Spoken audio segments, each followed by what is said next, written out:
Snovi su da se prate. Tema je pod kojom se odvijalo ovogodišnje bijenale umetničkog dečijeg izraza. Na konkurs Petog Budija stiglo je 2130 radova mališana iz celog sveta. Nakon što je još na otvaranju objavljena dobitnica Grand Prix-a, uoči završetka Budija objavljene su i ostale nagrade. Po oceni žirija, Mija Ivanović iz Kikinde napisala je najlepšu uspavanku, koju je publika imala priliku da premijerno i čuje na dodeli nagrada u izvođenju hora Čuperak. Najlepšu lutku za spavanje nacrtala je Danijela Jovanović iz Dolova. Najzanimljiviji strip uradio je Damjan Ačanski iz Novog Sada, najlepšu spavačicu dizajnirala je Ališa Čan iz Singapura, najlepšu priču napisala je Nora Dragićević iz Crepaje, dok je budilnik Ane Milinović, Teodore Topić i Anje Rvović iz Pančeva bio najbolji u ovoj kategoriji. I ono što znamo od početka Budija, a to je da je žiri odlučio da glavnu nagradu Grand Prix dobije devetogodišnja Beograđanka Iskra Bela Miloradović. Na svoje nagradno putovanje u Disneyland Iskra će povesti mamu. Mesec dana od proglašenja nagrade, Iskra kaže da se do sada već navikla na nju.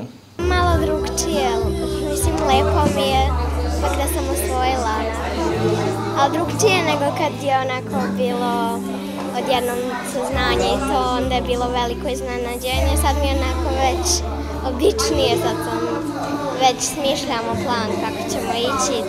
Ove godine zemlja gost domaćin su Sjedinjene Američke Države. Ataše za kulturu pri Američkoj ambasadi Drew Giblin kaže da uvek rado pomažu programe posvećene mladima, umetnosti ili sportu i da se na ovaj način jačaju veze između dve države.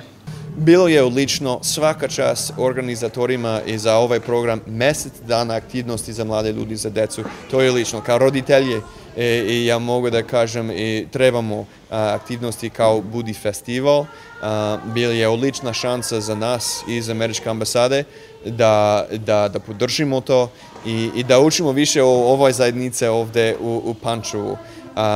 Dakle, imamo neki cilj da mlade ljudi u celom svetu, decu u celom svetu su važni za nas i za budućnosti. Nakon skoro mesec dana tokom kojih su deca mogla da vide razne programe, koordinatorka ovogodišnjeg bijenala Snežana Ćuruvija kaže da su oni kao organizatori veoma zadovoljni koliko su mališani bili zainteresovani. Prezadovoljni smo. Ja stvarno nosim prelepe utiske, upoznali smo toliko divnih ljudi, toliko divne dece koje su pre svega beskrajno talentovana, maštovita, vredna i mene ovaj festival jako raduje zato što znam da ćemo i u budući imati mnogo divnih radova i kako će ta deca stasavati sa nama. Posebno oduševljenje publike izazvalo je premijerno izvođenje prve rock pesme za decu pod nazivom Neukusu treba reći ne, Dušana Kojića koja iz discipline kičme koji je izveo hor Čuperak.